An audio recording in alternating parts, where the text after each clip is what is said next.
little bit ago who was complaining about or talking about essentially the nature of our debates these days. And I just wanted to share with you, it'll take about 2 minutes, and then I'll get back to your calls. I wanted to share with you a clip from the Nixon-Kennedy debate when Richard Nixon, this is 1960, Richard Nixon and John Kennedy debating.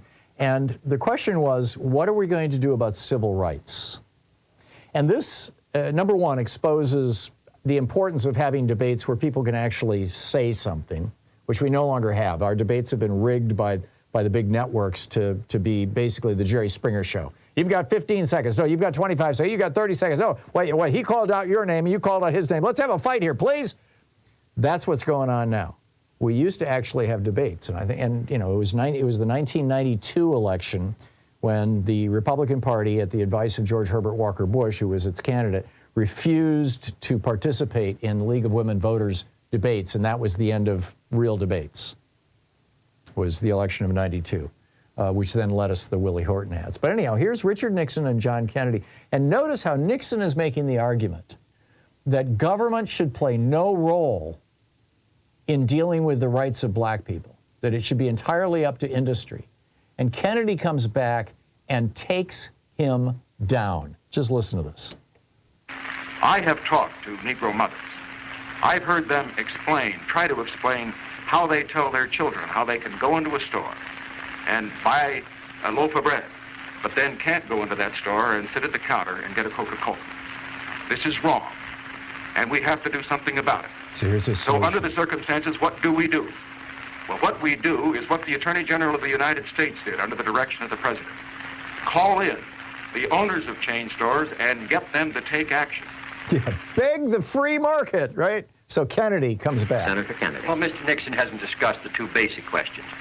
What is going to be done and what will be his policy on implementing the Supreme Court decision of 1954? Giving aid to schools technically that are trying to carry out the decision is not the great question. Secondly, what's he going to do to provide fair employment? He's been the head of the Committee on Government Contracts. It's carried out 2 cases, both in the District of Columbia. He has not indicated his support of an attempt to provide fair employment practices around the country so that everyone can get a job regardless of their race or color. Nor has he indicated that he will support Title III, which would give the Attorney General additional powers to protect constitutional rights. These are the great questions. Equality of education in schools. About 2% of our population of white people is illiterate, 10% of our colored population. 60 to 70% of our colored children do not finish high school. These are the questions in these areas that the North and the South, East, and West are entitled to know.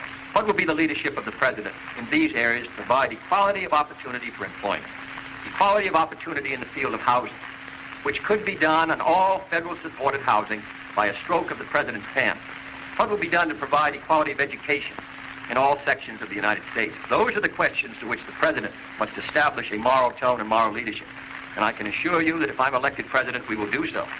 And they did. I mean, you know, they sent troops into the South to desegregate the lunch counters.